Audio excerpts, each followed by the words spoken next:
वाऱ्याच्या हलक्याशा झुळकीने बहरदार डोलणारं हे सोयाबीनचं पीक खडकाळ माळरानावरील आहे। कधी काळी 4-6 इंच सोयाबीन उगवणाऱ्या या खडकाळ माळरानावर घाणेवाडी धरणातील गाळाने क्रांती केली आहे। उन्हाळ्याच्या दिवसांमध्ये घाणेवाडी धरणातून मोठ्या प्रमाणावर गाळ उपशाचं काम करण्यात आलं।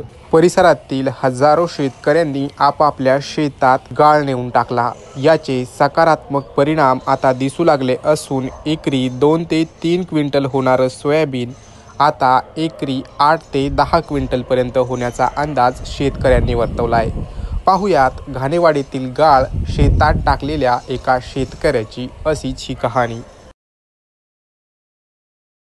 या जमिनीमध्ये एकदम खडकाळ होती, तर या जमिनीमध्ये सुरुवातीला एक वर्षभर मी प्रयत्न केला, परंतु बाजरी पेरली होती, परंतु काहीच आलं नाही। त्या बाजरीला काढायला सुद्धा आलो नाही मी, कारण बाजरी इतकी लहान होती की ते शेवटी गुराढोराला चारावं लागली।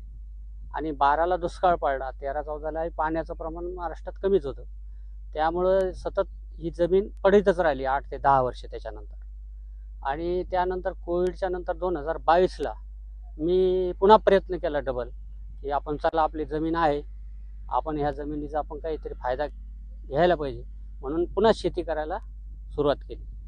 त्यावेळेस असं झालं की सुरुवातीला आमचे काही ट्रॅक्टरवाले यायचे किंवा गावातले मित्र यायचे, शेजारी यायचे, आमचे भाऊसुद्धा म्हणायचे की अरे ही जमीन कशाला काढतो तू, इथं फार म्हणून 1 टीसभर सोयाबीन येईल आणि फार येणार नाही। मी म्हणलं किती येऊ द्या, पण आपण प्रयत्न करायला काही हरकत नाही। आणि खरोखर पेरल्यानंतर काही ठिकाणी अर्धा फूट, काही ठिकाणी पाऊण फूट, आणि जास्तीत जास्त जिथं पाणी साचत होतं त्या ठिकाणी 1 फुटाच्या वर सोयाबीन आलेलं। आणि गेल्या 2 वर्षामध्ये हा प्रयोग मी केला। पहिल्या वर्षी मला एकरी 2च क्विंटल उत्पन्न झालं सोयाबीनचं, आणि त्यानंतर मग दुसऱ्या वर्षी थोडं जमीन बरी झाल्यामुळं पाळ्या झाल्यामुळं ते 3 क्विंटल झालं, 2चं 3 वर गेलं। मग असं करता त्या जमिनीचा मशागतीचा खर्च सुद्धा निघत नव्हता। तर त्यामध्ये काय केलं, मग मी यावर्षी आम्हाला कळलं की बा घाणेवाडीला गाळ चालू झाला म्हणून मग मी काय केलं की एप्रिल महिन्यापासून ते गाळ आणण्याला सुरुवात केली। घाणेवाडीपासून माझं शेत जे 2 ते 2.5 किलोमीटरवर आहे, मी ट्रकनी गाळ आणला, सगळ्या शेतीमध्ये पांगवला, आणि 6 एकर शेती आहे, त्या 6.5 एकर शेतीमध्ये पूर्ण गाळ पांगवून आथरून सगळं व्यवस्थित केलं। आणि यावर्षी मला फक्त गाळाला काय झालं की गाळ त्या ठिकाणी फ्रीमध्ये भरून देत होते, फक्त मला ट्रान्सपोर्टचा खर्च आला। एकरी साधारणतः 60,000 रुपये खर्च आला गाळ टाकायला आणि पांगायला। तर यावर्षी मी सोयाबीन पेरलं, गाळाची मशागत करून सोयाबीन पेरलं।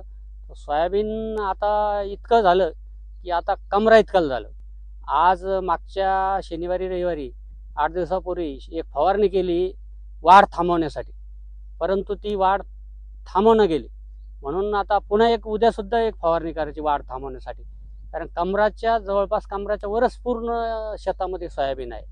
आणि अशा प्रकारे ह्या घाणेवाडी तलावाच्या गाळाचा आम्हाला फायदा झाला, माझ्या शेतीला फायदा झाला। घाणेवाडी धरणातून जानेवारी ते जून या 6 महिन्यांच्या कालावधीत लाखो ट्रॅक्टर गाळ काढण्यात आला। केवळ वाहतूक खर्च देऊन शेतकऱ्यांनी हा गाळ आपल्या शेतामध्ये टाकला। या गाळाचे सकारात्मक परिणाम आता परिसरातील शेतकऱ्यांना दिसू लागले असून शेतकऱ्यांच्या उत्पन्नात तब्बल 4 ते 5 पट वाढ या गाळामुळे होणार आहे। शांतीलाल बनसोडे हे त्याचंच एक प्रातिनिधिक उदाहरण। Narayan Kale, news 18 local, Jalna.